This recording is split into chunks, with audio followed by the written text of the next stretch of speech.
today's reading is a little bit different. I've got my friend from university, G, making today's reading. Rescue Geisha.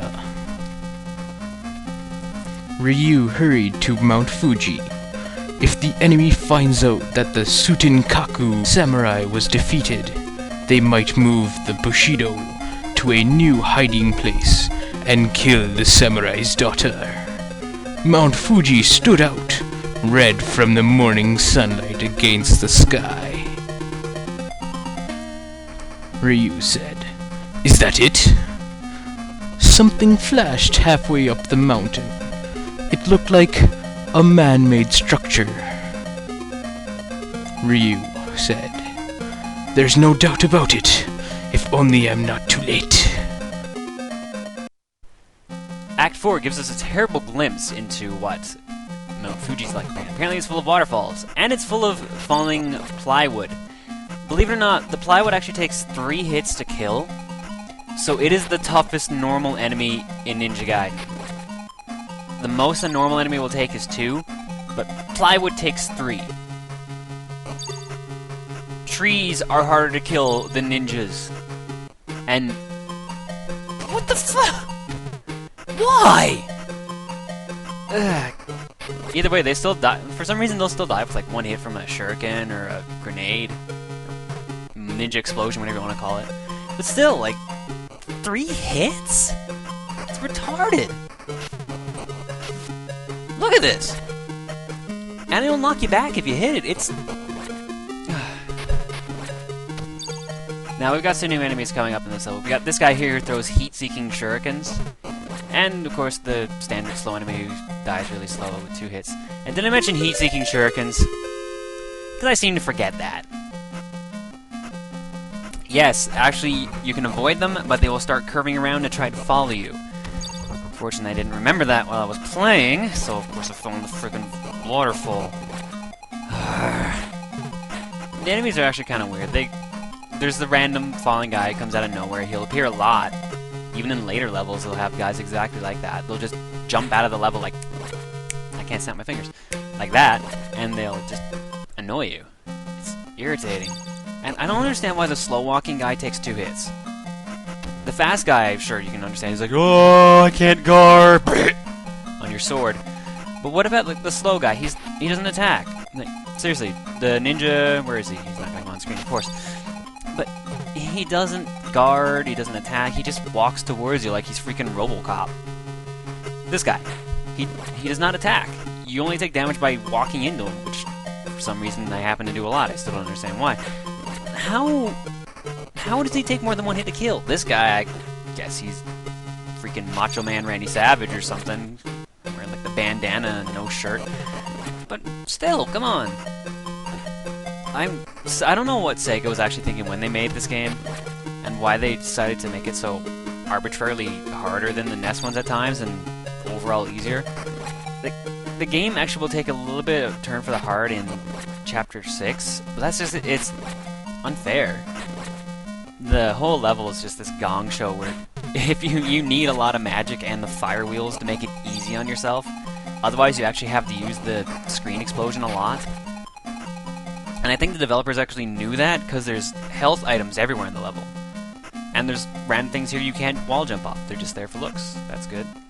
More freaking plywood. And more ninjas come out of the sky you can't avoid. That's great. Thanks. Appreciate that, Sega. And now for this game's idea of a puzzle. Jumping puzzle, I guess, at that. You get the fun job of deciding which way to go, left or right. And you get attacked by birds each time. For some reason, when you're wall jumping, if you're hanging on the wall, you won't actually get hurt or get knocked off. Every other time you'll get knocked off. There's even... What was up with that shuriken? See, that's ridiculous. I refuse to believe you can throw a shuriken and it'll go up and down in like a sine wave motion. This level actually marks where the game starts getting long and tedious and boring, because we're still not done. There's still a couple of areas left before we can get to the boss. And there's these annoying black guys again, they'll throw shurikens. And there's this guy right here who forces you to grab onto that ledge if you're not careful. And I guess the ninjas are holding a cleaver. It looks like a meat cleaver, kinda. So I guess I can excuse why they would be a little bit hard to kill. Or why they do damage. This doesn't explain when they take 2 hits. They're not blocking with a freaking meat cleaver. They're not a butcher. And here's that stupid bird! Birds are a lot more annoying than they are on the NES one. I'm glad at least they brought one thing over from the Ninja Gaiden ones. They're like, oh, let's make the birds the most annoying enemy in the game. Why not? Sure, it wouldn't be Ninja Gaiden without it, would it? We could have a good platforming game where, you know, you could take pure skill and not memorization or conveniently located power-ups to beat the level. No, no, no. Let's use that. Let's use stupid birds to weed out the idiots. Freaking bird. Look, I've used like almost all my magic points suddenly now. I'm down to 200. And now for what's up to this point is the hardest boss, but not really hard. It's more tedious than anything. It's actually like most of this game. Most of this game is incredibly tedious. I'm sorry. It's not as fun as the NES ones. The NES ones, like this one gives you a sense of speed when you're running around, and you actually have a good attack range and blah blah blah, all that. But it's not as fun. Just Sega didn't capture what Tecmo makes, or what Tecmo puts in the games to make them fun. I don't know why. But really, this is all he does for the first half, and then suddenly he'll just break pattern and crash into you. And then he'll switch to this pattern, which is just as easy, just a little bit more tedious, and blah blah blah. Hurry up and die already. This is, quote-unquote, the hardest boss we'll fight for a while. No, the bosses aren't all that hard, except for the Chapter 6 boss, which is very cheap.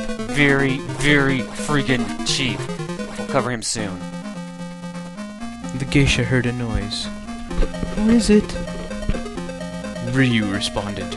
I've come to rescue you on the request of your father. The geisha replied. Then you must be the dragon ninja. Ryu was shocked. How do you know that?